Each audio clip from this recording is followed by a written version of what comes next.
Let me shrink this down. All right. Well, thanks everybody. Yeah, and I just want to emphasize that this is a brief introduction, and I'm going to give you resources of what you can do for next steps. But we're going to go through from, I guess I would say A to Z, but we'll say A to B on all the stuff there is about beekeeping. So the first thing that I'd like to tell everybody is that honeybees are very gentle. And if we were live, I'd be showing this picture as well. And I would ask, what is that bee standing on?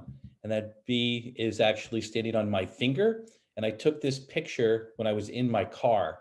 And the reason I like to start with this is to show you that if you don't bother bees and you respect them, they're not going to bother you. And plus, I think this picture just shows how beautiful honeybees are. So if nothing else, there's two things that I want you to remember from this presentation tonight. The first is that bees and yellow jackets are not the same thing. The best way to tell them apart is that honeybees are fuzzy and yellow jackets look like they're made of plastic. So fuzzy versus smooth, fuzzy is good, plastic is bad.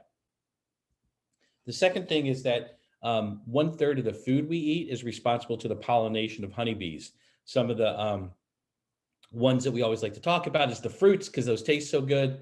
But without honeybees, we wouldn't have any of the fruits that we like, or almonds. 80% of the world's almonds come from Northern California, and that's a $4.6 billion industry that is 100% dependent upon pollination of honeybees. So why beekeeping? A lot of people ask me why I got into it. And the reason is that it's just really great for something that my whole family that we do together. Some families go out back and they might play catch or go golfing, but we like to be around stinging insects, and it really is an activity that we can all do together. So New Jersey is a great place to keep bees. I like to go through this because I think that, especially up here in North Jersey, we forget some of this. But our slogan is the Garden State. The state insect, which a lot of people might not know, is the honeybee. And there's over 9,000 farms in New Jersey, which represents almost 750,000 acres of farmland. And the biggest crops in Jersey are blueberries, cranberries, and tomatoes. And obviously that those are mostly in South Jersey, but blueberries and cranberries especially, there's a lot of pollination beekeepers, that commercial guys that bring their bees into those crops so they can be pollinated. So what's it like keeping bees in New Jersey? And I should say up here in Bergen County, it's actually really good. And I'll go through a lot of these things that you're going to see, but the one picture there is my best producing hive I've ever had. It produced honey for me plus them over 340 pounds, which is amazing. The middle picture is me catching a swarm in West New York, and I just think it's cool that there's Manhattan in the skyline. And then the third picture is me standing in behind buckets of honey from 1 year's worth of crops.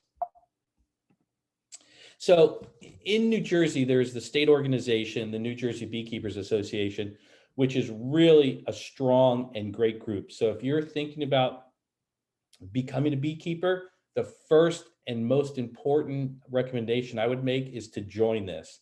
The state organization can be found at njbeekeepers.org. And then our local branch here is the Northeast New Jersey Beekeepers, and their website is nnjbees.org. You join one and you're in both, essentially. And then under normal times, the Northeast meets monthly at Ramapo College. And then the state has additional meetings that meet about once a quarter. And actually, for members only of the state, on Saturday, we're doing a joint event with a beekeeping club from England. And we're going to compare and contrast things that we do here in Jersey and they do over there. So yeah, it's a real big benefit, because then you'll meet more experienced beekeepers. You can be partnered with mentors and learn everything that you'll need. Also in New Jersey, the Department of Agriculture on their website, and they oversee the regulations of the bees. And one of the great things about our state is that we have state laws that govern beekeeping, which means that different municipalities can't have rules. And like Ridgewood we're lucky because Ridgewood has always been very bee friendly, and our town council just does an excellent job of thinking of the environment. But other towns are not so environmentally friendly. And like a good example is like Allendale. For a long time, Allendale, it was illegal to keep bees, but now with the state law, it supersedes any municipalities and makes sure that it's governed by science and bee biology and not from hysteria.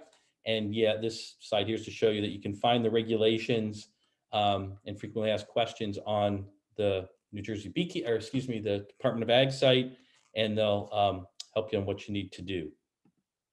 So where can you buy bee stuff?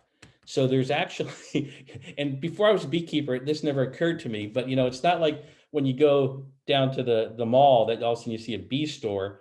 But the reality is that there's some bee supply companies, and these are three of the biggest, and I would say the best that you can choose from. The one in the middle is Better Bee, and Better Bee is located just outside of Albany. And so they do a lot of products that are real designed for the Northeast. So I think that that's what makes them good. Man Lake, that there's they have a lot of times the best prices, and then there's a local dealer who's New Jersey's largest beekeeper, where you can get some Man Lake stuff. And then Dedant is one of the oldest beekeeping supply companies. They've been around. Their parent company, which is AI Root, has been around since the late 1800s. So in these catalogs, you can find everything you need, and there's not one catalog that's better than the other. It's just a matter of choosing what works best for you. So some basic beekeeping facts. So in each hive, there's one queen. And then this picture, the queen is marked. And we'll get to later why we mark the queen. But you can see how she does look different from the other bees. She's longer. She's like 1.5 times the size of a worker bee. And her abdomen is more elongated. And so she looks different because of that. And she actually will walk on the comb differently. She more kind of moves her tail. But she has one job in the hive, and that's to lay eggs. And at the peak, she'll lay up to 2,000 eggs a day. So like another word, instead of queen, you could call her the mother bee, because she's the mother of all the bees in that hive. And she can live for 2 to 4 years. The next bee is the drone, which is the male bee. I think I saw a kid on watching this, so I'm going to say that the drone has one job, and that's to marry a queen. And that's the only thing that the boy bee does. That he can't even feed himself, and that's because a hive is all girl power. And at the end of the season, if there's any boys left, which is like in the fall, the girl bees will stop feeding him and then kick him out of the hive to die, because he only has the job to marry a queen. And what's cool is that bees get married up in the air. There's these things called drone congregation areas, which are like the size of a couple of football fields, about 30 to 60 feet in the air. And so think of those as like bee single bars. And so what happens is all the drones go up there in the afternoon and they fly around, and then they're looking for a virgin queen. And so that's why you can spot the drones, because they have big eyes. Like if you see this picture, it looks like they're wearing goggles, and that's so that they can spot the queen. And also bees have their superpower, if you will, is their sense of smell. But bees don't have noses, they have antenna. So they actually smell through the antenna. So all bees in the hive itself, they'll communicate with smells or pheromones. And so when the queen is up in these bee congregation areas, the drones can also smell if she's there. And then so queen flies, drone, fastest drone wins. He mates. A few seconds later, he's dead. His reproductive organ ruptures off, and he falls to his death. And then the queen, on her mating flight, will mate with up to 24 drones, and then she will have enough reproductive material to last her lifetime. And that's the only time the queen will go on a reproductive flight. The other interesting thing about the drones is that they don't have stingers. Stingers were originally part of the reproductive system that other insects have. It's called omniposter. And so like if you think of like a mosquito that may lay its eggs in the water, or different bot flies that will lay their eggs in a host, then that's the omniposter. So that, and the honeybee developed into a stinger. So the boy bees don't have that. And so here's a beekeeper's magic trick, as I like to call it, that you can play with the drone bees, because there's no way that they can hurt you. And because bees are fuzzy, if you remember, that they actually are kind of fun to touch. So a lot of times I will bring drones back so my daughters can play with them, or let them crawl on their face. So the last bee, which we haven't talked about, is probably the only bee you've ever seen, and that is a worker bee. And again, all worker bees are female, and they do all the jobs in the hive. And there's a lot of different jobs that bees do, because they're what's called eurosocial, which means that they're a superorganism. So if you think of a colony as the creature itself, and each bee is acting like a cell in that organism, that's how they operate. And so the way it works is that depending on their age is what job they do. So honeybees are also like butterflies. And so they start, instead of as a caterpillar, as a larvae, then they build a mini cocoon, they metamorphose, and then they emerge as an adult bee. So that's why you never see any tiny bees flying around. So once the bee hatches out, its first job is the same as I like to say to kids, is they go back in and they clean their room. And so what they literally are doing is they're preparing that cell in the honeycomb for the queen to come back and lay another egg in. And then from that job, it's a house bee. So they're cleaning up and tidying the honeycomb. They're repairing any honeycomb that may get damaged. Then they transition to nurse bees, which is that the workers are who take care of the babies. So like the queen, like I said, is just laying the eggs, and then workers will then take care of the young until it's ready. And then one of the last jobs that a worker bee has, all the ones I just said were in the hive. One of the last ones is forager, and that's when the bees actually leave. And it's interesting that a bee's life expectancy, a worker bee's life expectancy, is about 6 weeks. So most of that time is spent in the hive because it's safer. And then the older bees are the one that forage, because that's a more dangerous job, and they're towards the end of their life expectancy. And what's interesting, if you can see it on this photo that's on the screen, that the edges of the bee's wings are kind of tattered. And that's because this is an older bee, and just the it's like if you drive your car on the turnpike every day, it's going to get beat up. The same if you're a bee flying around all the time. So I talked about how bees build these cocoons, if you will, and hatch out. So this is called cap brood. And so in each one of those circles is one bee that's built its cocoon, and then it's going to emerge from this capping as an adult bee.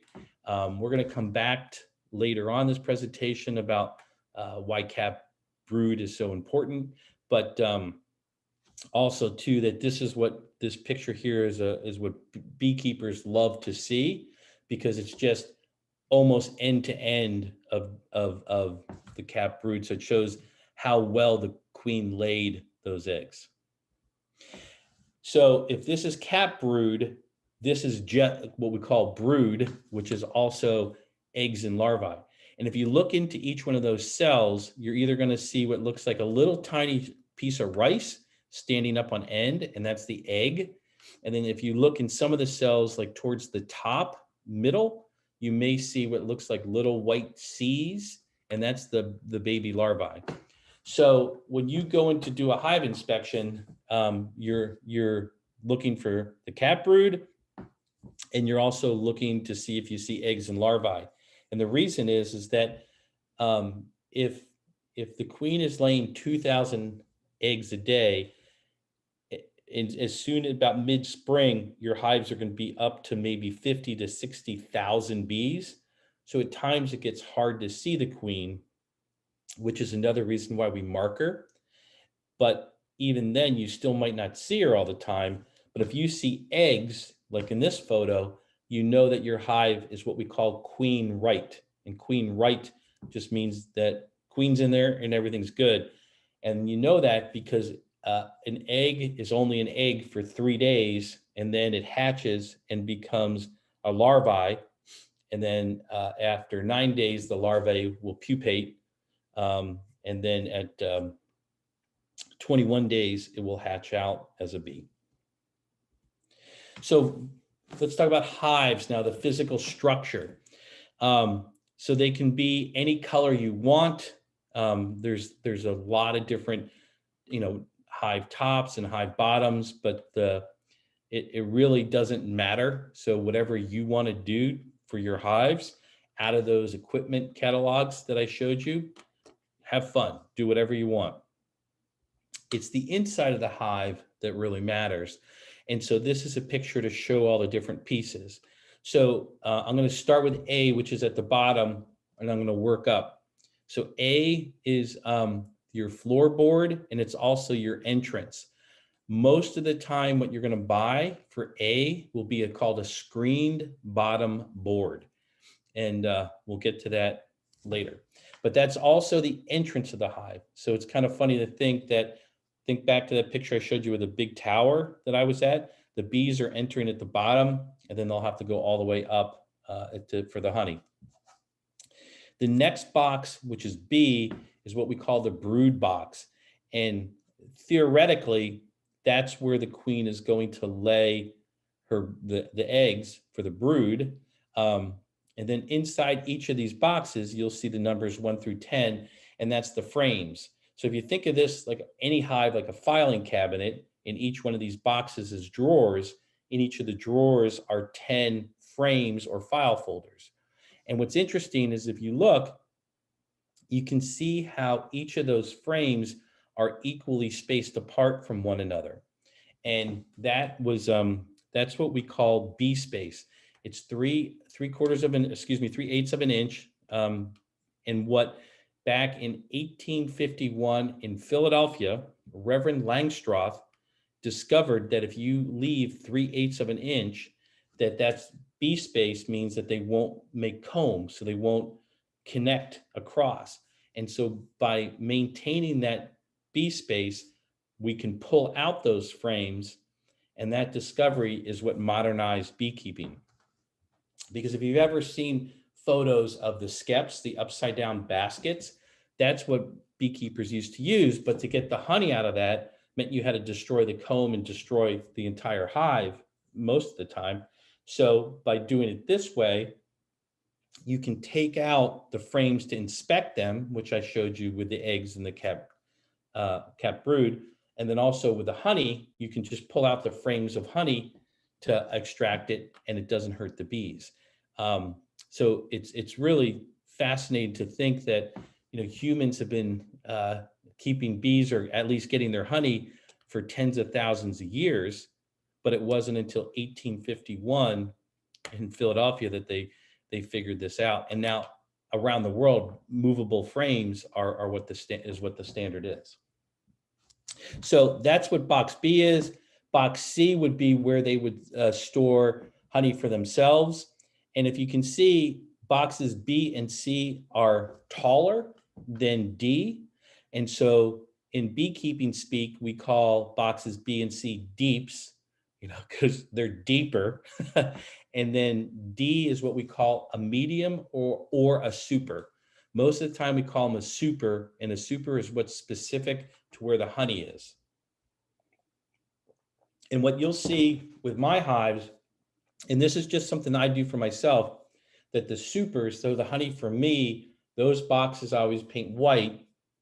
In the deeps, I paint most of the time in pretty crazy colors, but also too, I'll stain them. But again, that's up to you. E in this photo is what's called the inner cover. So you put that on first. And what that does is it gives a little space between the frames of bees and the outer cover. So it just makes a little dead air space, like think like your attic in your house. And two, E is good because you put that on first, and then that way you're less likely to smush bees. And E is your outer cover, or excuse me, F is your outer cover, and most covers are flat, and the reason is that when you're working your beehive, you go in from the top, so you take off the outer cover, you turn it upside down so the metal's on the grass, and then you can use that as a workstation as you go through your hive. Tools. There's a couple of basic tools that all beekeepers need. The first one is a hive tool, and these come in different sizes and shapes, but it's essentially like a mini crowbar. And the reason you need this is that it's not like you can just pull out all the frames or even take off the cover, because what the bees do is they make this stuff called propolis. And if you've ever touched a plant and it felt that stickiness on it, bees collect that sticky resin. And what they do is they mix in enzymes and then they use it to spackle their hives. So they seal holes, they fill up any little gaps, and that stuff becomes like glue. And you literally can't just pull things apart because it's so tight. And like if I went to my hive and tried to open it or move those frames without a hive tool, I couldn't do it. And sometimes even with still a hive tool, when you're trying to maneuver the frames, some of the wood frames will break before the propolis will break its seal. The other interesting thing with propolis is that, so if you go back to why do plants make it, well, it's kind of like it's a Band-Aid. Like if you break a tree branch and it oozes out sap, it seals that opening to keep the tree healthy, so different microbes can't get in. So it has this antimicrobial, antiviral properties to it. And bees have somehow figured that out. And so they'll also use spackle as kind of like um, uh, to make their hives more hygienic. So, like your grandmother might have sprayed Lysol over the place. Instead, bees are just coating the inside with this propolis. And by doing that, they've actually shown that it can keep them healthier than hives without it. So you need a hive tool is what this slide's all about. The second tool is a smoker. And the reason that you need a smoker is that because, as I said, bees communicate through smells. And so there's one of the other jobs that worker bees have is guard bees. And so they're just like bouncers at a club. They're in the front entrance. And if something's happening, if they think that there's an intruder or a predator, they let off this alarm pheromone, which tells the hive, okay, be on alert. There's something trying to hurt us. And that's when, the bees are will become defensive, and you're more likely to get stung. So by using a smoke, and you just puff some smoke at the front entrance or in other places in your hive, then that blocks that pheromone, the alarm pheromone. So I say to kids, it's like if they're in school and the fire alarm goes off, they know to walk outside because they hear that alarm. But imagine if the smoker went off, that even if that fire alarm was going off, the kids couldn't hear it, then they would still have a normal day in the classroom. So the same thing, and that's why a beekeeper uses it. And I just want to be clear, you always need to use a smoker because it keeps the bees calm. And actually, the smoker and the hive tool theoretically are the only things you need to work your hives.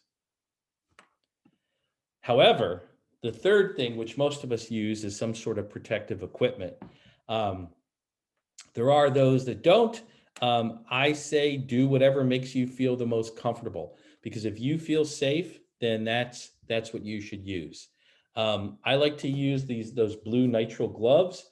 I buy just a box, like I think they're like 1,000 of the gloves from Home Depot, and it's thin, so it's not like it'll give me a little bit of protection. Like I can still get stung through those, but it's the reason I like them is because I can feel what's going on, and by being able to feel everything, that I'm less likely to crush a bee. Because the other thing is like if you crush a bee, then it lets off a pheromone when it's being crushed to let that same alarm pheromone so it can get the bees worked up. So the more gentle you are and the calmer you are working your bees, then the more mellow that they remain as you're in there.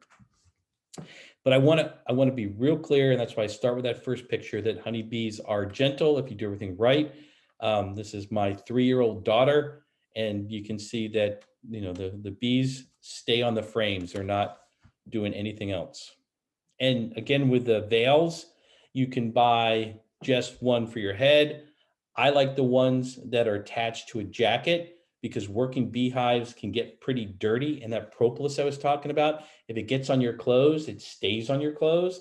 So it's a good idea to just, like, I would never wear a good shirt because it could get ruined. And so it kind of, you kill two birds with one stone if you're wearing a jacket veil combo, because then you don't have to worry about it getting dirty and you're protected as well. Now, for my kids, I like to give them full suits just for an extra layer of protection. And they have those in adult sizes too. It's kind of like one big jumpsuit if you feel that that's what you want. But again, I think that just the wearing jeans is fine for adults. So when you get bees, there's two ways that you get the actual bees. You're either going to get a nuke, which is short for nucleus, or you're going to get a package. And so these are pictures of nukes. And what that is that, so if you remember the picture of the hive that I showed, that was 10 of those frames across. So what a nuke is it's like a starter hive. There's 4 to 5 of those frames of bees, but you have a queen who's laying eggs. You see the eggs, you have capped brood, you have honey. So it's just a mini colony that you then put into a bigger box. And by putting into a bigger box, then it can expand and will rapidly expand. So I'm always going to tell you if it's science or if it's my opinion. And so in my opinion, I will tell you that you should always try to get nukes because they're more established and you can just go. It's going to grow faster, and so it's worth the extra dollars to get the nuke, which I can tell you later that you can get those locally as well. So that's a nuke. And then there's the package. Now, what's interesting about a package is that you can legally ship bees through the U.S. Postal Service and also UPS. But and what that is, it's just this one of these big screen boxes, and then these are generally produced from commercial beekeepers in the South. And what they do is they weigh 3 pounds of worker bees, shake them into that box. 3 pounds is approximately 12,000 bees. And then what they do is they put the queen in a separate box called it's a queen cage. And then so she's in there. So that queen is not the mother of these worker bees. And that's why she's in a separate little cage to protect her. And then where you see the metal circle, that's actually a can of sugar syrup to make sure that the bees have plenty of food to eat until they're out. The reason that packages are cheaper is because, and why I personally don't recommend them is because they're starting with nothing. So they have to build out all the comb that first. So that means that they have to consume enough calories to be able to make the wax, because bees create the wax that's in the honeycomb. They have these glands on their abdomens that kind of sweat out the wax, these wax flakes, and then the bees use their mandibles to mold that into the honeycomb shapes. It takes approximately 1 pound of honey that the bees have to consume to make 8 pounds of wax. So the package, first they have to do that, then the queen gets to start laying the eggs, but it takes worker bees 21 days to go from egg to adult bee. So you're racing against time for them to first have enough energy to make the honeycomb, then the queen to lay eggs, and then it's a month before you have more bees and blah, blah, blah. Versus if you just use a nuke, you have a whole multi-generational system already set up. So it's gonna expand that much quicker. So what we call it, it's as opposed to like playing our bees or going out into the beehive, we say we're working our bees. And there's reasons why you go into your hives to do these different inspections. And the main thing is that when you're doing an inspection or when you're opening your hive, you always should have an objective as to what are you doing. The number one thing that you're going to look for is to check bee health, and that's by looking for signs of mites, diseases, and pests. You're going to assess the colony strength. You're going to check and see if there's any signs of swarming. And then two, at a certain part of the year, you're going to see if you need to put more supers on to get more honey. And now we're going to go through what each of those things mean. So at different times of the year is how frequently you have to do these inspections. So in the winter, you really don't have to go out there much. A lot of times you can go out just to break off the snow. But other than that, you don't. But then once it hits spring, that's going to ramp up. And once we're solidly into spring through August to September, you're going to go about every 7 to 10 days. And the reasons is mostly because of the potential that the hives are swarming. And again, for the nectar flow, which is when you would put honey supers on. And the nectar flow where we live is around from tax day, so mid-April through mid-July. And that's it. So the bees make all their honey from April to July. So the thing that I need to impress upon you is the importance of the varroa mite and inspecting for any damage that they're doing. I could give a 3-hour presentation only talking about varroa mites. So this today is just a very high level view of this, but know that the varroa mites are the number one in most important topics when you're talking about honeybees. So the history of the mite, which is full name is Varroa destructor, is that for eons it lived on the Asian bee, which is Apis cerana. Then in the 1960s, that mite jumped species and to the European honeybee, which is our honeybee, which is Apis mellifera. And those two bees, while they're related, are completely different. So they're not interchangeable. And Apis cerana was able to live in a very complementary host-parasite relationship. So there was a balance there like exists in other host-parasite relationships. But because it's not a natural parasite to Apis mellifera, that balance has not been established and probably never will. And so it jumped in the 60s, and then in the 80s, it came to the US. It first entered through Florida. Then a commercial beekeeper didn't realize that he had them, and he drove, for pollination reasons, a load of bees up to Wisconsin. And that's all it took to spread Varroa to the rest of the lower 48 states. And Varroa is literally everywhere in the world. There are honeybees except for 2 places, Australia and Newfoundland. So every place else there's bees, there's Varroa. Australia especially does a lot, is very vigilant to make sure that their bees, that Varroa stays out. So they have a lot of monitoring stations at their ports, because it's like even like New Zealand has Varroa as well. So it's like the only place that bees aren't there either is Antarctica. Otherwise, they're everywhere else. And this is what's killing bees. So if you want to know more than anything else, Varroa is why bees are in so much are experiencing so much problems right now. It's the leading cause of what's killing bees worldwide. And their threat, or they become more deadly over time.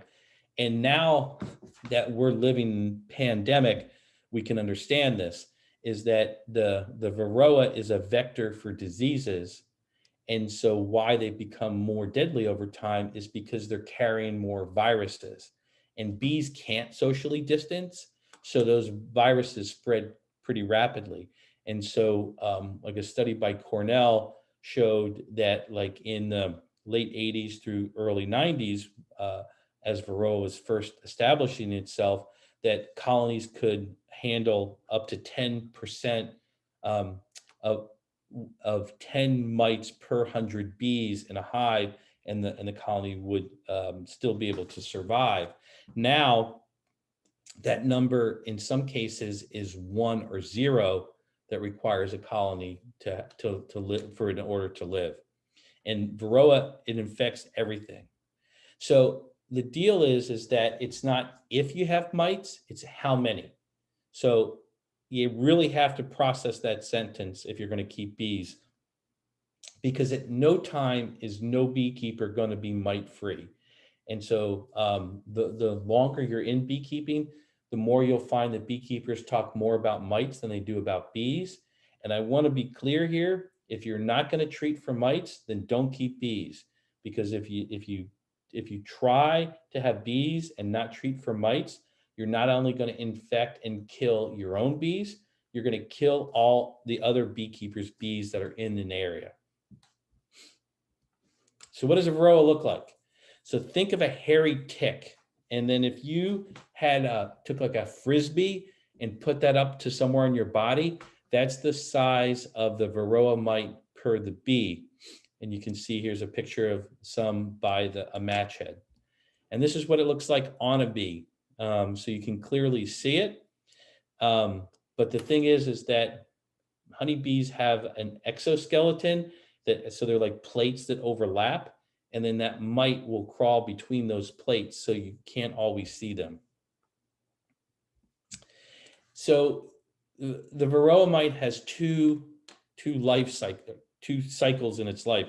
There's the varroic mite, which is what I just showed you when it's on the bee, and then more dangerously is when it's reproducing, and that's where 80% of the mites in a hive are in the reproductive stage. And then back to the cap brood photo, if you remember that right before those get capped, so before the larvae pupates, the mite sneaks in there and then starts laying its eggs. And then it'll just keep laying a new egg every 30 hours. And so on average, what happens is that when the bee hatches out, a worker bee hatches out, the mama mite and 1 to 2 baby mites come out. And then each of them again breed in a new their own bee larvae. And then drones, which actually take longer to hatch, can have another 1 to 2 mites in addition to the mama mite that comes out. So that's what happens, is that in late summer, the bee population starts to go down because it's readying for winter and doesn't need as many workers. But then the mite population will go up. So you have the bees going down and the mite population going up, and then those mites will just overpower and end up just having that colony just die out. And some of the diseases they carry, the one that you can see the most is deformed wing virus. I'll show you a picture of it, but it basically looks like a bee's wings that just get all shriveled up. And then when that happens, the bee isn't as healthy and it's not able to fly. So it's going to have a shorter life expectancy. There's different paralysis viruses. So the bees actually shake. And then a lot of times they're hairless. And so it looks like they're kind of like oily. And then there's there's different, it's called brood diseases, so that the brood is sickly and can't develop properly. So these diseases and some others are why the mites are such a problem. I want to be very clear: all of these viruses only affect honeybees. They don't affect people. So it's just a bug thing. It's not a human thing. So how do you test to see how many mites you have? So everything you need is in this picture. You'll get a Tupperware tub, you get just regular rubbing alcohol, and then a half cup scooper. And most importantly, you need a mite washer. These are available through those catalogs that I showed you. And then what you do is you take a frame out from your hive, one of the brood frames, and you're going to look at that frame 3, 4 times, maybe 5 times to be 100% sure your queen isn't on it. And once you're sure the queen isn't on it, you shake the bees into the Tupperware tub. Then you scoop up, using your scooper, half a cup of bees, which is approximately 300, and you dump those into one side of your washer, which already has the rubbing alcohol in it. It will kill the bees, but the thing is that would you rather kill 300 bees to test the health of your hive, or would you rather all 60,000 die because you haven't tested? So you put the 300 into the shaker, you put it together, and then you literally just shake it. And and you want to shake it vigorously for a good solid 60 seconds. And that's to dislodge any of the mites that were on the bees. And then after the 60 seconds, you turn the washer over. There's a screen in between the two jars there that keeps the bees on one side. So just the alcohol and the mites will fall through. And then you count the mites. So here you can see that there's 3 mites, and because the mites are really red, it's easy to spot. And then you just divide by 3 because there's 300 bees, and that's what you know what your mite count is per 100. And so whenever somebody's hive dies, that the first question a beekeeper will ask is, what was your mite counts? All right. So you now know how many mites you have. So what do? Well, there's different treatments. I'm just going to touch on the 2 that I use. Apivar is the #1 mite treatment that's used today. It contains a chemical called amitraz.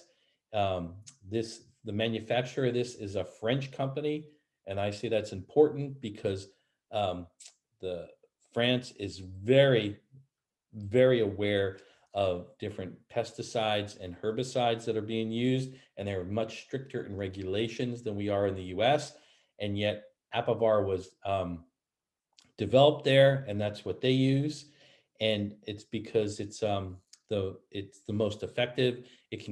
Has efficacy rate of over 95%, and it doesn't harm the bees in any way. The bees they walk on, if you look in that picture, you'll see like a little piece of plastic on a nail, and there are these plastic strips, the chemicals embedded in that.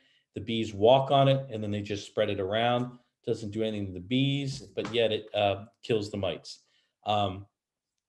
You have to keep it in your hive for 56 days, and then you take it out. You have to wait at least 2 weeks before you put a honey supers on, because it can't be used when honey supers on. So you have to plan to use it, but this stuff works great.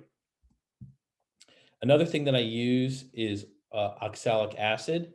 And what's funny is, if under your kitchen sink right now, if you have a can of Barkeeper's Friend to clean your pots, that's oxalic acid. You can also go to a hardware store, and if you buy wood bleach, that's oxalic acid.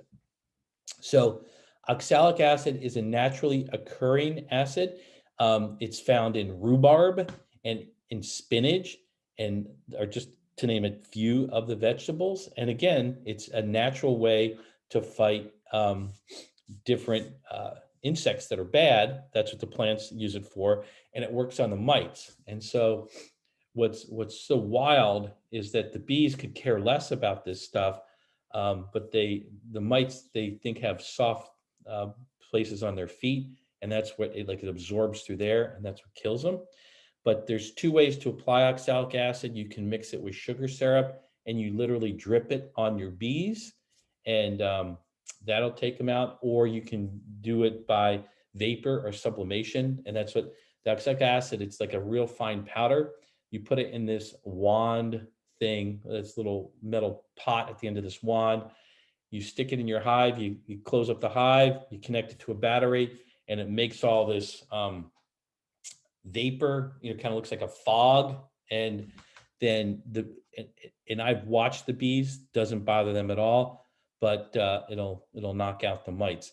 The thing is that oxalic, the vapor is very dangerous to human lungs. So you have to wear a respirator at all times when you're using it, because you could get seriously injured. So it's important that if you use oxalic acid, that you're wearing goggles, the mask, and then also gloves. But it's great. It's all natural. So again, I could talk a lot longer, but just know that to be a good beekeeper, you have to have our mantra, which is the only good mite is a dead mite. Other things that when you're doing inspections, you want to check for is pests outside the hive. Skunks love to eat bees. And so what they'll do is skunks will scratch at the front entrance of the hives. And then as bees come out to investigate, the skunk will grab them and eat them. Or skunks will also reach into the hive and pull bees out and eat them. And back to how bees use smell to alert them if there's a predator. This is when they're just letting off that alarm pheromone. So that could happen all night long, that alarm pheromone's going off, and then you come to your hives in the morning and the bees are very defensive. And what bees do when they get defensive, they have different levels, depending, that they escalate to handle what's happening. So the first stage is what I call popcorning, where the bees are not trying to sting you, they're just trying to scare you. And what they'll do is they'll like come and if you're wearing a hat or if you're wearing a veil, and they just try to pop off of what you're wearing as a way to, let's see, you go, whoa, I'm getting out of here. There's bugs coming at me. But you'll be able to tell if your hives are defensive. A lot of times it's because of the skunks. And that's why it's good to put your hives on cinder blocks so they're off the ground. And the reason is then the skunks have to get up on their back legs to get into the hive, but their tummies are sensitive, so the bees can defend themselves and get the skunks there. There's another ways to tell if you'll see scratch marks a lot of times on the front of the hive, and those are things you can tell that a skunk has been there. Mice are also a problem in the winter for hives, so you have to put what's called a mouse guard on your hives, because when bees are in the winter, what they're doing is they're like right now, they're in a big ball inside the hive, and bees can move their wing muscles. They kind of unhook their wings, but move those muscles. And by doing that, they can generate heat. And so no matter what the outside temperature is in that ball of bees, they're maintaining a temperature between 92 and 97 degrees Fahrenheit. And we know that because that's the temperature range that the babies need to live in order to develop properly. So bees will just sit there and make that motion, keep it that temperature so that the brood can continue to hatch out. So while they're in that big ball, they won't break that cluster. And so what mice do is they'll sneak in the bottom, and then, think about this. Would you rather be a mouse out in the snow that we have, or inside a wood box with a big ball of heat? And then with free food, so the mice will go and eat the wax and make a big mess. Thankfully not in Ridgewood, but in New Jersey, there's a problem with bears. So in some towns like Oakland, Franklin Lakes are a couple examples that those beekeepers have to use an electric fence. So then that way the bears can't get to the hives, because once a bear finds a hive, they're not going to stop until they get it. All right, so for quality of the health of the colony, that the first thing you do is when you pull out a frame that has capped brood, this is the same picture as before, and like I said, you can see how solid it is, and that says to me that the queen, like I said, laid very tight pattern, we call it, which is great.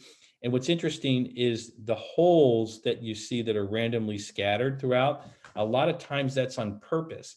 And the reason is that, as I said, bees can generate heat. So there's one of the jobs is called a heater bee, and a bee will do that increase her body temperature and then jump in those holes, and then her heat can spread to the surrounding brood so it can maintain temperature. And then you're always looking for the sign of a queen when you go into your hive. So as I said, a lot of times it's hard to see the queen. So if you don't see her, if I see eggs, so I go in, I see eggs. There's times I'll go into my hives, the first frame I pull out, I'll see eggs. I'll go, this looks good. And then I'm also like the behavior of how the bees are acting. So I see what I need to see, then I get out. And then we're going to get to these other things about, do I see signs that they're swarming or laying workers or stuff like that? I'm also trying to see, depending on the season, does it seem like it has the right population? Is that population going up? Is that population going down? And just kind of like the longer you're in it, the more you can get it. But like right now, so if at its peak, which is in the summer, a hive can have 60,000 bees. Right now is when a colony would have the least amount of bees because it doesn't need that many workers. If you think of a hive as a factory, you only want the workers when there's work to be done. Right now, the only job is to make that heat so the queen can continue to lay, so everything can start over in the spring. So right now that the hives have maybe 12,000 bees. So think, it's kind of wild to think about that it goes from 12,000 to 60,000. And then other things I'm looking for is to see, what are the food stores? Does it have plenty of pollen? And what's cool is that every flower, the pollen from it is a different color. So when you pull out a frame of pollen, it looks like some sort of art project because of just all these bright colored dots. The middle picture is pollen balls on a bee. And what happens is that when bees, because they're fuzzy, when they land on a flower, then all the pollen will stick to it. So then the bee will groom herself and push all the pollen down to her rear legs, where she has saddlebags that can hold it. And then she flies those balls back to the hive, and then they mix it with honey and make what's called bee bread. And then they store it in the comb. And the bee bread is used for nurse bees. They consume that so that they can feed the larvae. So what's interesting is that, like, you may have heard of royal jelly. So royal jelly is the equivalent of bee milk, and it's secreted from a gland in a bee's head. And so they secrete that, and then that's what they'll feed the developing larvae. And then a queen gets fed royal jelly, and then a worker and drone bee will be fed just a worker larvae, or excuse me, a worker um, instead, the a worker jelly instead. And so it's actually comes out of different glands, but to be able to produce that milk-like substance or protein-rich substance, they need to consume the pollen because pollen is a protein. So it's like moms, it's like, how you have to eat the right foods in order to produce milk. So another thing that happens in the summer is bees swarm. And so part of what you're doing as a beekeeper is to inspect to see if you see any sign of swarms. This one right here, that is a picture. If you know Raymond's in downtown, that this was a swarm that landed in one of the trees right out front. And so why do bees swarm? So if you think about back to high school biology and single cell organisms, how does a single cell organism reproduce? It splits in two. So that's what a colony does when it swarms. It creates a new queen, and then the old queen and half the bees leave, like you see right here, and they bivouac somewhere until it can find a proper home. And then the new queen will, and the other half of the bees remain in the hive where it is. So if you think of honeybees as a computer program that has one objective, which is to spread genetics. So the whole reason why bees exist is just to continue to spread their genetics. and swarming is one of the most effective ways to do that. But we beekeepers don't like it because, again, if you think of a colony of bees as a factory of workers, and at the peak of the season when you need the most workers, you don't want half of them to leave because that really sets you back. So what you're looking for are called swarm cells. And swarm cells are about the size of a peanut in the shell. And you can see a couple of them here. And that's out of wax. And so what happens is that when the colony decides to swarm, and that comes from the worker bees, it's actually the nurse bees that decide that, okay, we need to swarm. And only a healthy colony will swarm, and it has to be over 15,000 bees in the hive. So the queen comes by, lays some eggs in the cell, and then the worker bees draw out the wax into these peanut-like structures. And that egg, which has become a worker bee because it has a larger space to grow and it's fed differently, because remember, it's fed royal jelly instead of worker jelly. So different food and more space completely changes that insect on the genetic level. A worker bee, if you remember from my first opening slides, lives for 6 weeks. A queen bee lives for 2 to 4 years. A worker bee does not have a fully developed reproductive system. A queen bee does. And it just goes down the line of all these crazy differences between the two. So if you see these swarm cells, then you know it's time to act. Now, this is now going a little bit advanced, so I'm going to just touch on it quickly. But basically, if you see that, then what you would do, the simplest method is you find your queen, which is why it's such a good idea to mark them with these colors. And the colors that we use correspond to specific years. There's an international coloring code for bees. So last year was blue. This year is white, and that's based on the last number of the year. So since this is 1, it's white. So you would take the queen bee, and a frame or 2 of eggs and brood that do not have that on it. You want to pick other frames. Take your queen and frames that don't have those and move her to a nuke somewhere else. Then that makes the colony that created those swarm cells think, oh, the old queen is gone, we must have swarmed. And because you're controlling how many bees you're taking out, then the majority of your workforce stays and you don't lose any time and the colony keeps humming along. Then that queen will hatch out of this. And if you remember, she'll go on her mating flight.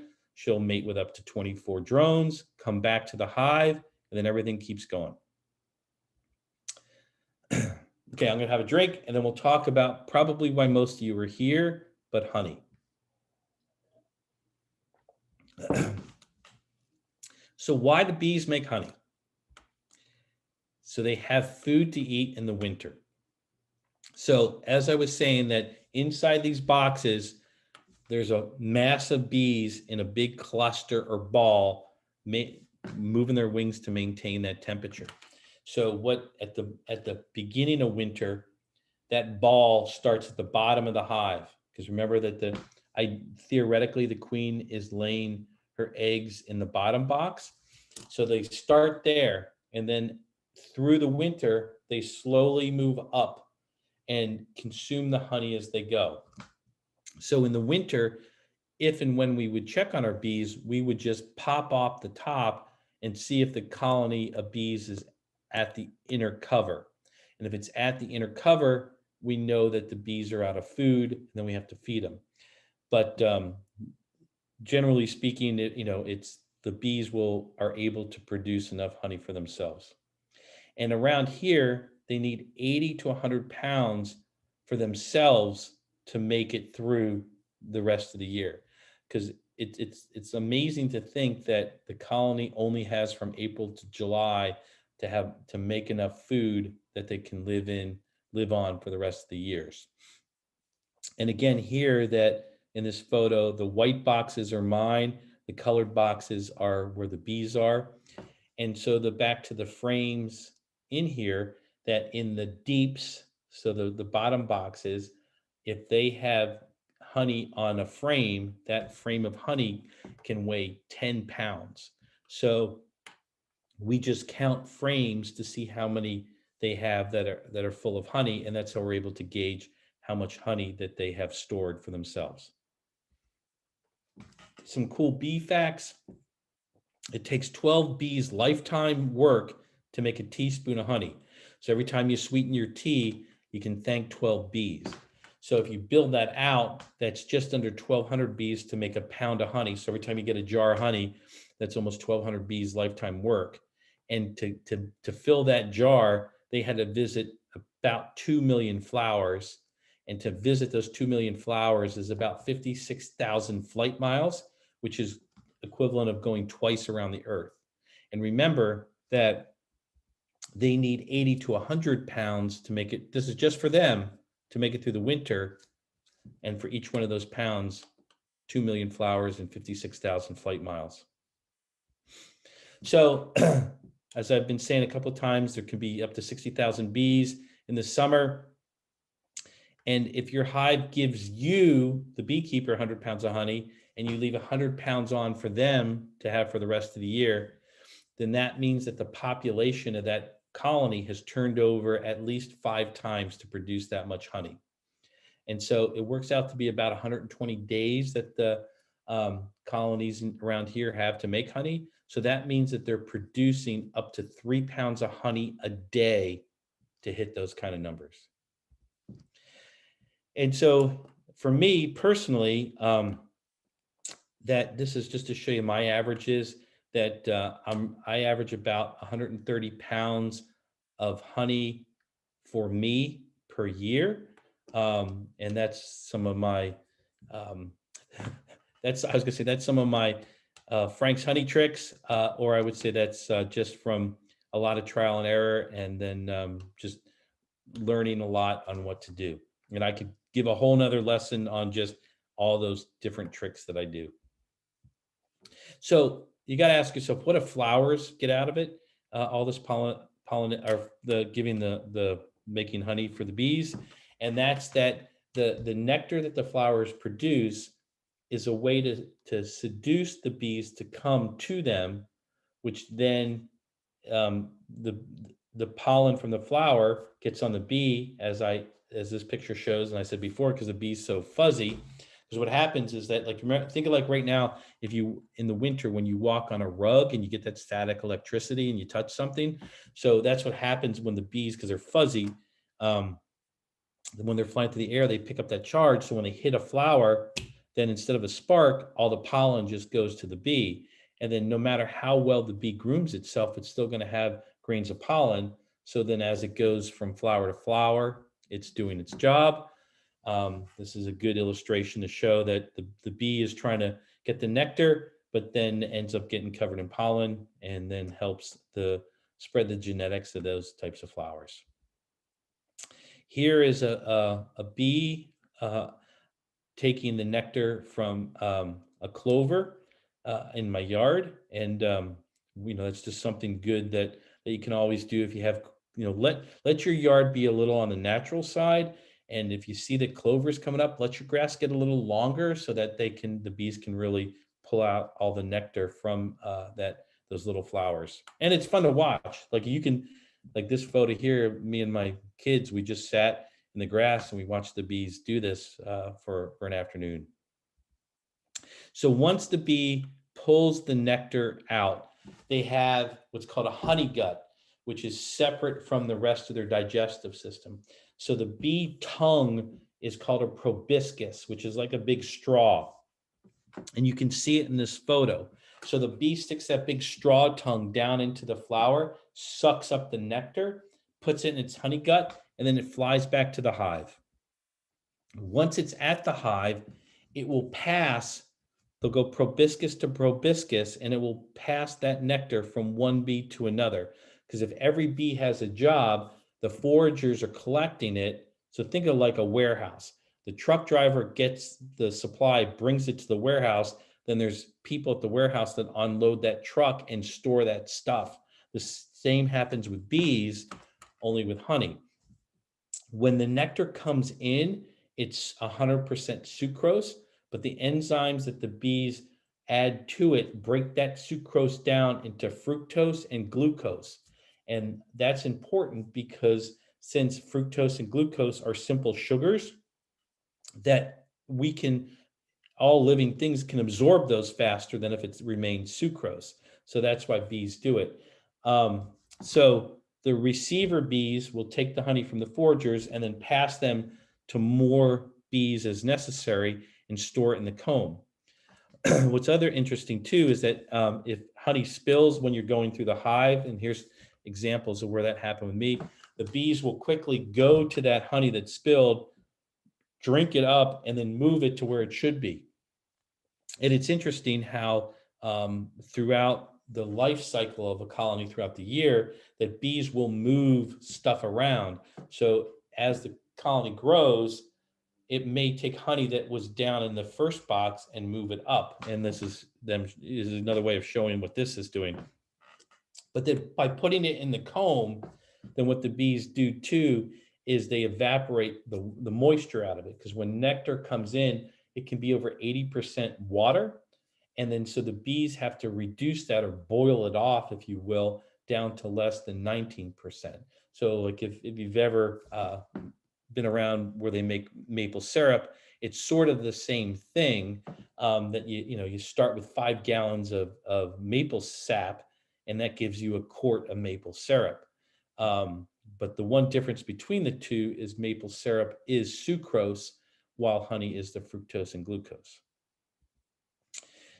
So some other interesting things is that the honey's taste and color is 100% dependent on what flowers the bees visited. And every plant has its own unique flavor. So if you remember when I said how Jersey's big crops are like cranberries and blueberries, you can get honey that's from the blueberry plant, but it's not going to taste like the blueberry fruit. And the same is true with everything else. Like even in California, you can get avocado honey, and it doesn't taste like avocados, but it would have a distinct flavor. And like, so around here, like if you think about that, it takes 2 million flowers to make a pound of honey. What plant around Ridgewood would have that kind of numbers that you could produce? Like last year I had over 1,800 pounds of honey. So look in everyone's yard, trees. And so some of the trees where I think is the main supply of where the bees are going, because at the top of trees where we can't see, up at the very top, that's where it blooms. And then there's all these flowers up there, and I'm air quoting flowers, it's where bees are, it might not be a flower that we would put in a vase, but the flowers that's still producing the nectar and to get pollinated. But the trees that mostly produce a lot of honey is the black locust, and also linden trees, which line, as many probably know, the streets. Those are ones that are real pretty. And then so between those two, that they're a big contributor to the types of honey that we get. And also like I will harvest my honey. I'll do harvest once in June and then again in July. And because the bees had made that honey at different plants because of the bloom changes, that honey that I have at those times will vary in color, and the taste will even vary slightly. But yeah, some other interesting stuff, that when they're breaking the sucrose down into glucose, one of the byproducts is hydrogen peroxide. And that's part of why honey is used in medicinal purposes, and why it's never spoils. And of course, it does contain vitamins, including all of the B vitamins. So once all this stuff is done, it's been broken down, it's got the moisture content is where it should be, bees cap it. And what that means is that they put a coating of wax over it. And the reason they do that is the same reason as that we put lids on jars, or in the old days when we were canning, we would have to seal it. And it's just so to protect the food, and for bees, it's just, to make sure that another bee doesn't step in it. And then so what the bees do in the hive is when it's time to eat it, it's just like taking the cap off. of a jar, and they'll just chew away the wax and the honey's right underneath. So for beekeepers, when I go into the hive, when I see this nice white wax, then I know that that honey's ready to go. So what I do is I'll bring all my honey supers home, and then that's where I'll extract. So like you wouldn't extract by the frame, you would pull all your supers off and then do your extracting based on the boxes. So the first step is you got to get that coating of wax off, or what we call on capping. There's different tools that you can use. I prefer to use it's called an on capping fork, and I just run it along as lightly as I can to take off just the very top coating of wax. And the whole reason to do that is that, remember, the bees have to consume about 8 pounds of honey, 1 pound of honey to make 8 pounds of wax. So the more that the honeycomb that I can save and keep intact, and that means that the more honey that I can get, as opposed to using for resources themselves. So after I've uncapped both sides of the honeycomb, I put it into an extractor, and then just by hand, you just turn the crank, and then centrifugal force blows all the honey out from the honeycomb, and it'll hit the inside of this extractor and then just drain down. And then we open it up, and it goes through 2 metal filters. Those metal, the sieve is just to collect any wax particles that come out. And then from that, it goes into a 5-gallon bucket. And then from the 5-gallon bucket, then the honey is now stored. And then what I do is I will just bottle one of these buckets at a time as I need it. And so I have a special bucket that has one of these, we call it a gate, but it's like a little valve that I open up so I can fill my jars of honey. But yeah, so just to recap, so it goes from the hive, I bring it home, I uncap it, I extract it, it goes through a filter, into a bucket, into the bottle, and then into your mouth. And that's the steps, because then it's ready to be sold. And so in addition to the honey that I do, I also use that capping wax that I scrape off, and I make lip balm out of it, which it is better than Burt's. And then also hand cream, where I use both my wax and my honey to make the hand cream. Just real quickly, I also wanted to let everybody know that, yeah, I have a book coming out on March 30th called Bee People and the Bugs They Love. And if you pre-order it at Bookends, my publisher said that when you pick it up, that they're going to send some of these packets of bee-friendly seeds that you can plant that'll come along with the book. But what the book is basically about is it does talk about bees and some of my favorite bee words, including festoon, and some go more in depth about, why honey never spoils and all the things about beekeeping.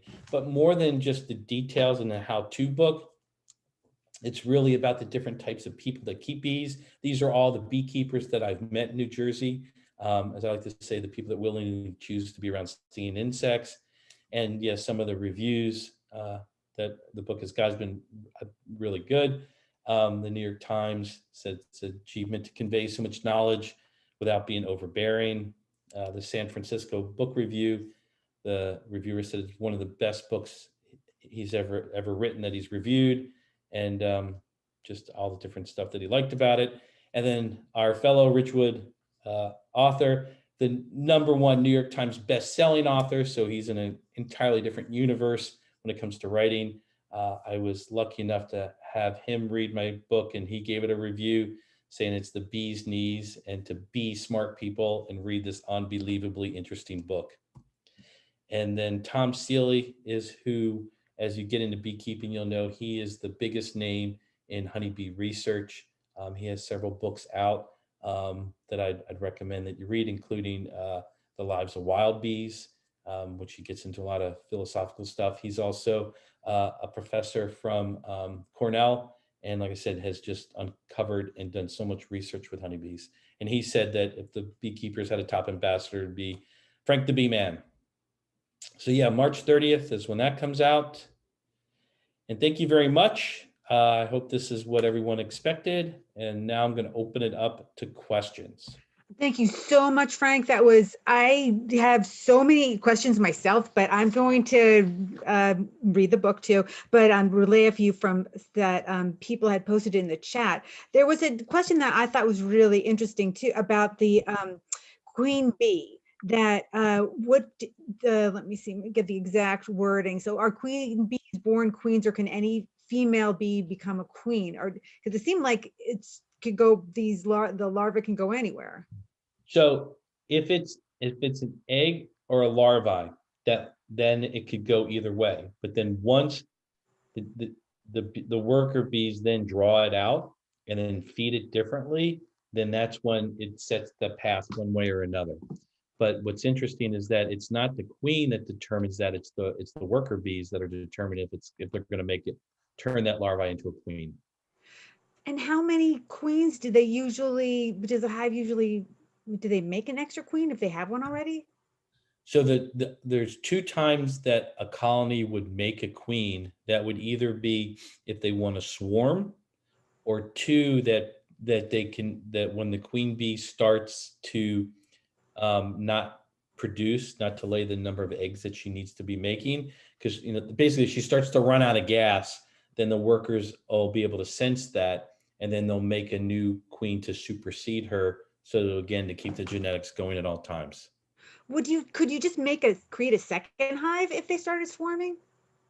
Well, that's what, so the process that I went through, that's essentially what you're doing. You're taking out the old queen and moving her into a nuke.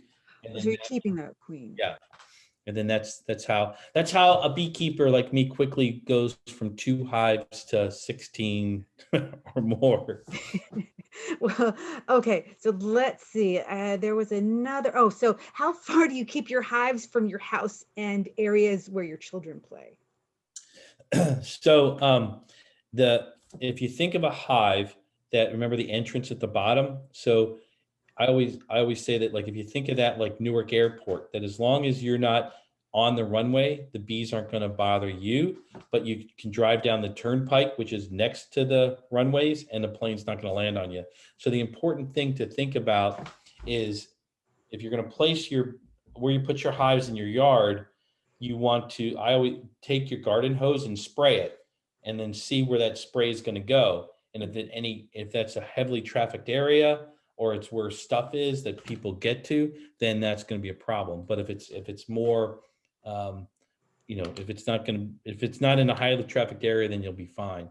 And then part of the regulations that I showed you in the Department of Ag site talks about that, you need to have fencing up, and also you need to have a flight barrier. So like some of the other things is, like, if you have smaller yards, like you can legally have bees, throughout the state. So in some towns that have like 1/8 of an acre, they'll put up a flight barrier, which can be a 6-foot bush that may be only 5 or 6 feet from the front of the hive, because then that forces the bees to go up like that. So that, because bees normally, their cruising altitude is around 30 feet. So once you force them up, then they'll fly up there. So do the hives need to be close to a water source? You need to have, that's one of the regulations from the Department of Ag. You need to have a water source on your property that the bees can go to. And it has to be maintained throughout the year, because what happens is, if you let your water source dry, like in the summer, then bees, or if you put it out too late, bees are going to orient to like somebody's swimming pool. And then that's where problems with neighbors can happen. So by you having your water source on your property where the bees can find it first, then that's going to help you down the line. And what kind of water, like a bird bath kind of thing? Would that? Bird baths are great. Yeah. And it could be anything. But yeah, and bees aren't picky. It can be stinky, smelly water, and they'll still use it. So there are some questions are a little bit longer. I'm going to know that we're just want to get to a few last ones that might not be too time consuming. But when somebody's wondering, when should we order bees? And you mentioned where they should order them, but is there a better time of year to start a hive? So your timing right now, and that's part of why we did this course right now, is really good. So you can, well, step one is join the New Jersey beekeepers. Step two is to get those supply companies and get all the stuff. And then you can order your bees through the Northeast New Jersey beekeepers. They have nukes that they sell, or they pair up beekeepers that need to buy bees with the seller of the nukes. And the bees, we buy them from New Jersey's largest beekeeper, which is Grant Stiles. You can find him at stileshoney.com. And if you've ever seen Mike's Hot Honey in the stores, Grant is who makes that. And as a point of comparison, that Grant, so like I right now have, last year I had 16 hives. Grant runs a year between 8,000 and 10,000 hives. So I'm he's, guessing you have some help with that. yeah.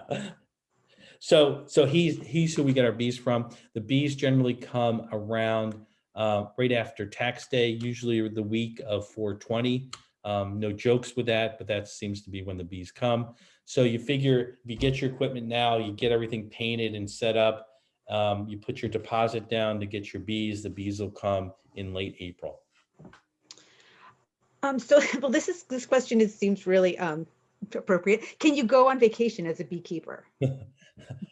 So part of another reason to join the club, the bee club, is that if you're going to go on vacation, then you can find a bee buddy that can check your bees when you're out of town. And like depending on the time of year, like I said, you do have to get in there 7 to 10 days.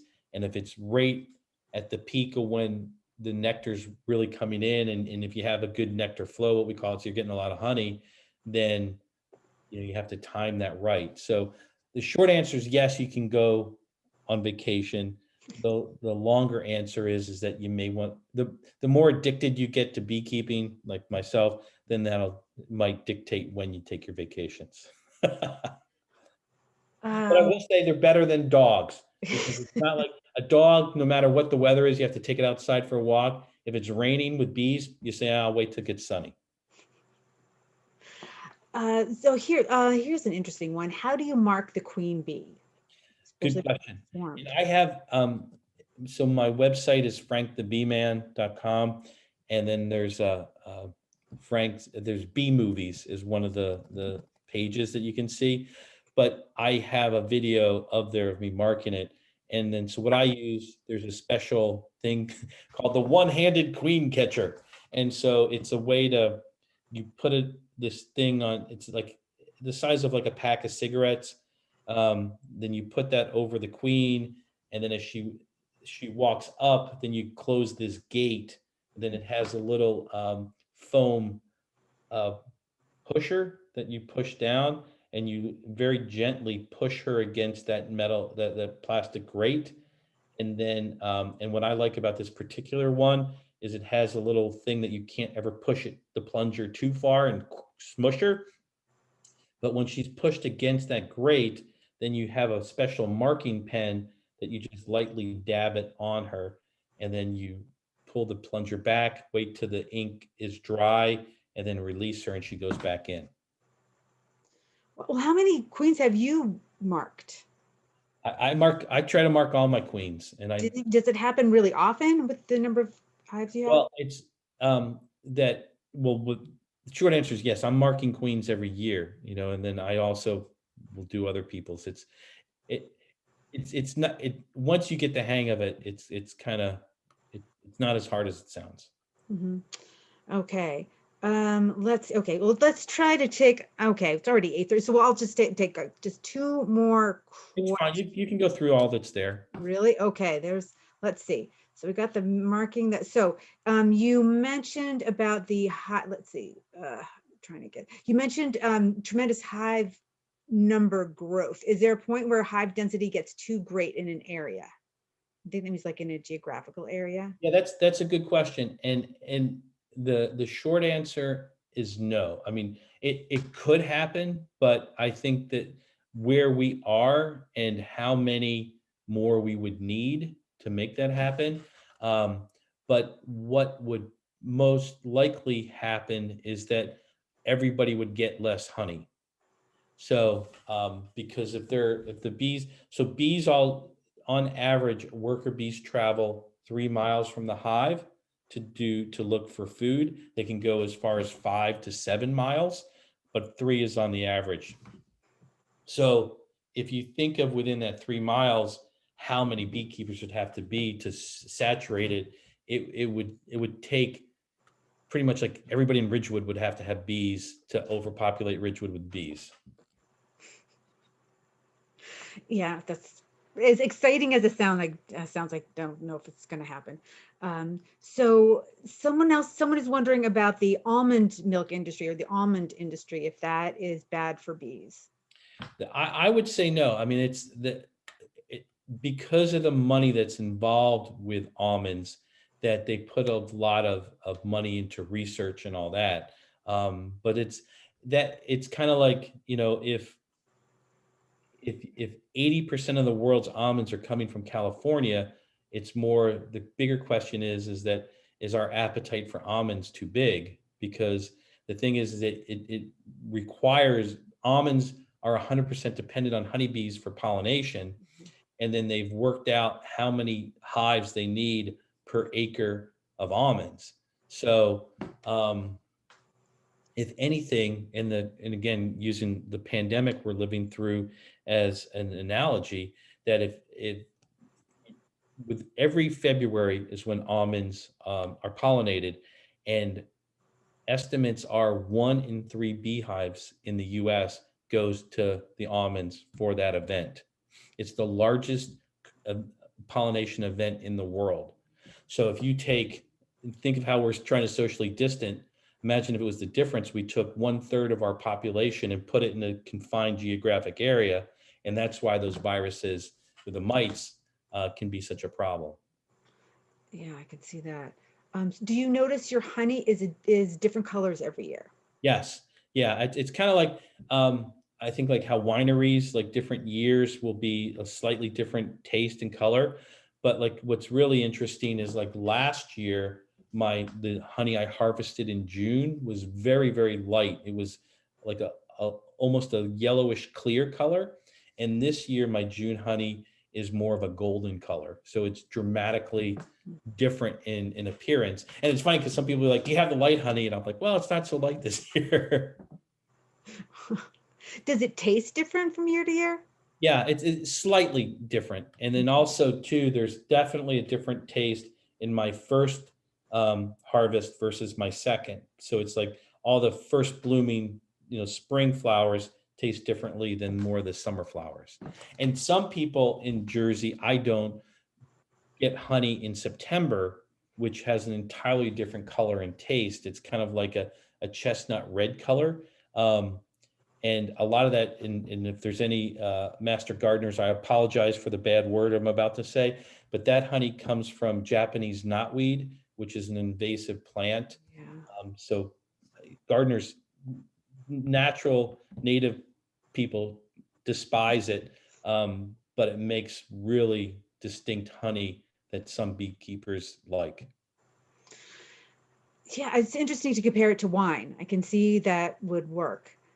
So somebody else is wondering, and this might be a long question, but a longer answer, but if you can just, because like one of the books would probably help too. Besides needing a water source, are there other legalities involved in having a hive? All of the legal stuff can be found on the Department of Agriculture's website. Um, and so it's just about how far it has to be from the property line, what kind of fences you need and things like that. But it, New Jersey is, thanks to these laws that were passed with the help of past presidents of the beekeepers, that they really do protect both the public and the beekeeper. Oh my gosh, the questions oh, so is this a full-time job or can it be a hobby? It's my hobby. Or at least it's my obsession. Um, but yeah, it's, what everyone, many books would recommend, and I would as well, is that if you're going to start, you should start with two hives, and that's so you can compare one to the other. And sometimes you can steal from one to help the other. But there's plenty of beekeepers that maintain that two hives their entire time, and then there's other addictive personalities such as myself that end up with a lot more. I can see where it would be hard to stop. So what's the difference between agave honey and clover honey? The most So common honey? agave is not a honey. Agave is that that's a nectar that they're pulling directly from that plant. Um, but when they say like a clover honey or an orange blossom, that all is what plant that 51% or more of the honey came from. So bees are monofloritic, which means that they'll stay on one flower as long as that flower type is in bloom, which is why we can do almonds or stuff like that. And if you think about it from an evolutionary standpoint, it's pretty cool, because if a bee were going to anything and everything all the time, then it would have a mixture of pollen and it wouldn't be as efficient pollinating those flowers. So by bees staying on one type of flower as long as it's in bloom, then it's more effective at pollinating that. And so yeah, each of those types of honey, like the clover and orange and stuff like that, will all have that slightly different taste. And if you're in South Jersey, I would recommend trying to find cranberry or blueberry honey. So this might also be a longer question, but in this, I'm sure you touch on this in your book too. What prompted you to get involved with bees in the first place? There was always something inside of me that wanted to be around stinging insects. I never was around bees. I never knew anybody that kept them, but there was something that just said, hey, this would be fun, from when I was a little kid. Wow. Well, And I I'd think like to add how I got started was I went to a beekeeping lecture at a library, and that's how I got started. So that's why I do these talks.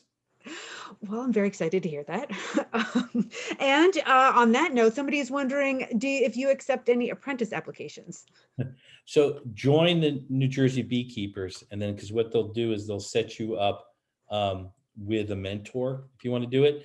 Now, I am also here in town on the Parks and Rec Board, and we are going to do through the village some drop-in days at bees. I have bees on Ridgewood property that's used for teaching.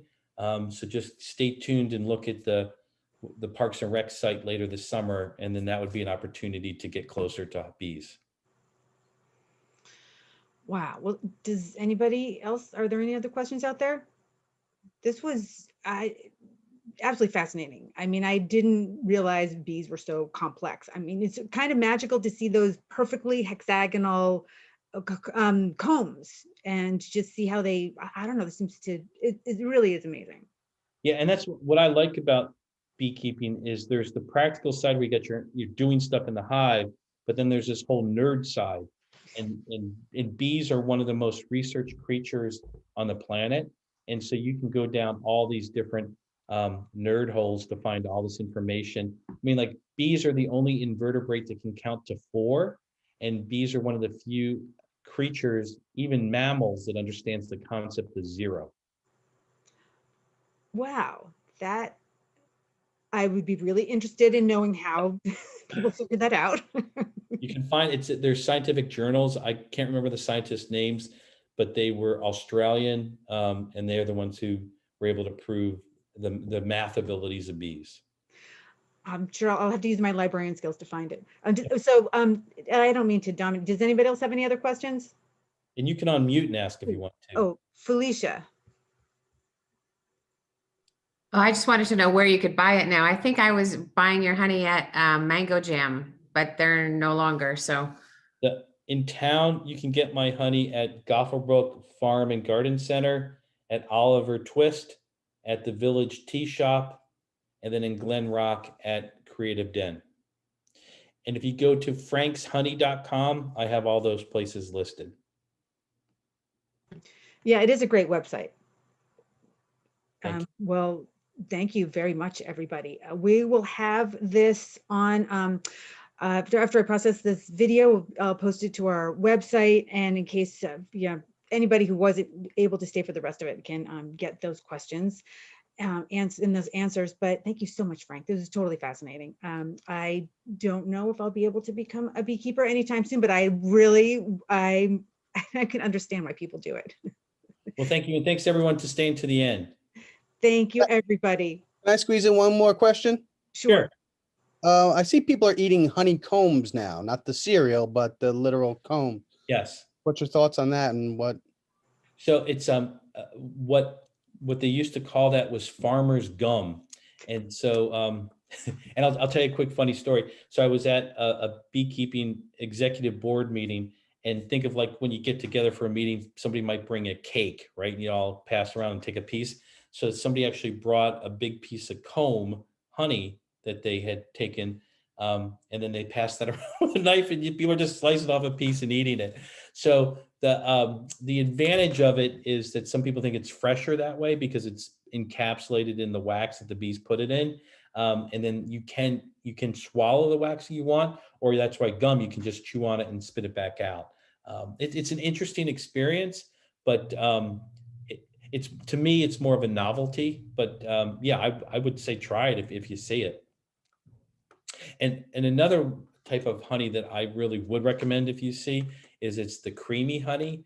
And then so and what that is that, and this is the way they serve honey in Northern Europe and Scandinavia. But honey, if you've ever had a jar that crystallizes in the jar, so by what creamy honey is that you're taking a process of taking that natural crystallization, but you're making the crystals real small by stirring it a lot. And the result is that it has like the texture of like icing. And so you get this real solid icing, and it's all honey. So you can, I eat a lot of honey, and it's a great way to just eat it right off the spoon. But it's true, and it's spreadable too. Yes, yeah. And it doesn't fall off if you put it on a sandwich. Yeah.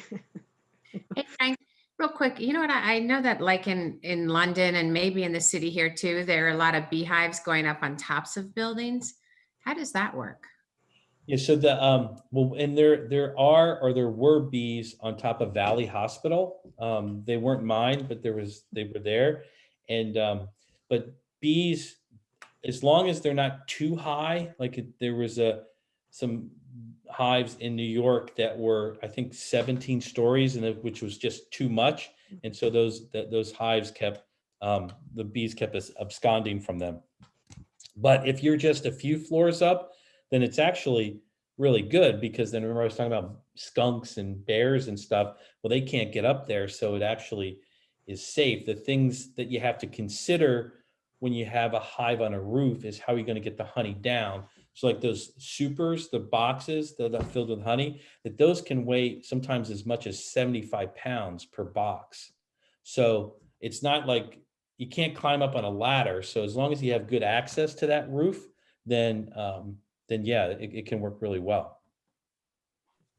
Oh, wait, I'm so sorry. I have one last question. Why do they produce so much honey, so much more than they need? Yeah, it's so what bees have this, again, I think like it's a computer program. If they have space, they're going to fill it with honey. And so what the beekeeper's doing is we're playing on that natural instinct. And then so what I do is I put a box on, and then when it's just about filled with honey, I put the next box on. So I never give them the sense that they've run out of room. So yeah, so it's basically what we're doing is manipulating their natural instinct. Or now this is a crazy Frank theory, and if anyone's ever read any of Michael Pollan's book, Botany for Desire, so he kind of touches on this with plants. But what if honeybees actually produce more honey because they want mammals to go in there?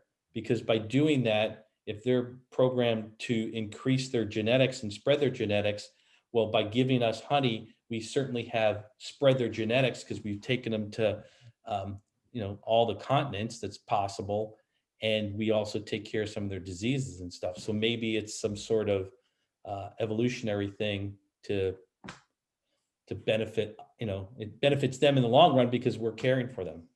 Last year we went to the honey tasting at Ramapo with the Oh, yeah. Beekeeper Association, and I was talking to one of the beekeepers, and he was saying how sometimes he has issues in the winter that they didn't make enough food to sustain themselves through the winter, let alone enough honey for him. Do you find that around here, or? Yes. So, because what happens is that if the weather, like if we have, if it's a big dry spell late in the year, or if like this, as crazy as this winter is, in some ways it could be better because it's been cold and for a long time. But you think of the years that go like this. So the bees, we get a period of hot weather. Bees are like, okay, let's rock and roll. Let's go out and do stuff. But then they've consumed a lot of their energy and their food source. So then it takes them a while to slow back down and to get into that ball. So like when I said that you take off the lid, if you see the bees up there in the winter, then what you do is you have to feed them, it's sugar, but you make a candy out of it. So it's a big solid brick that you just put on top. Yeah. Yeah, it's one of the fun things with beekeeping is when you go into a store and you buy a few 100 pounds of sugar. Yeah, it seems something, yeah, it doesn't seem right, but I could see why. Got to start somewhere. Well, okay, last call for questions. I think we're done. I'm just the flow hive. You know anything about I've been seeing a lot of that. I guess because I read a lot of bee stories, I get a lot of hits on Facebook, and the flow hive always comes up. And is that Yeah, like so the flow hive is kind of a is a hot top, a trigger, if you will, for beekeepers. that's what I figured. And my punchline for what I think of it is, if it was that easy, then they would put a spigot on a pig to get bacon. That's And funny. Yeah. and the reason is that so two things is that one, that you're not you would have to take extra measures to make sure that the queen doesn't go up there and lay. You could turn this the thing in the flow hive and you get larvae. And then the second thing, I get the thing about the flow hive is, and not for everyone, but I feel that it attracts people that aren't going to do everything that's necessary to care for their bees. And so if you just think of it as a box, and I'm not saying you, Keith, I'm saying like just other people I've seen, that you just turn the spigot and out comes the honey and they're not going into the hive. Well, remember I showed the capped honey? You still have to make sure that it's done. Just because it's liquid doesn't mean it's honey. And if it's nectar and you're getting it out and it's not ready, then that's going to ferment and turn bad. So, and the last thing about the flow hive, it's extraordinarily expensive. It's just for one of those boxes is like $500. So what you would pay for a normal hive, you're only going to get part of a flow hive. Yeah, I thought it looked too good to be true. Yeah. I guess it's like seeing all those puppy adoptions, like well, it's a little harder than dog. Yeah, no, it's true.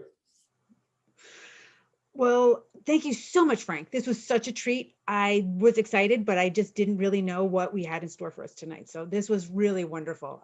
And everybody stay tuned for more programs. We have a lot more sustainable Ridgewood programs coming up in the future. One about native plants in 2 weeks with Lourdes Osorio, who does the native plant channel on YouTube. So we can find out about more plants after when you want to get your hive started, what you should be planting too. But thank you so much, Frank, and everybody else for coming. And these are really great questions. And this was a wonderful program. Thank you so much, everybody. Yeah, thanks everybody. Take care. Bye-bye. Happy beekeeping. Thank you.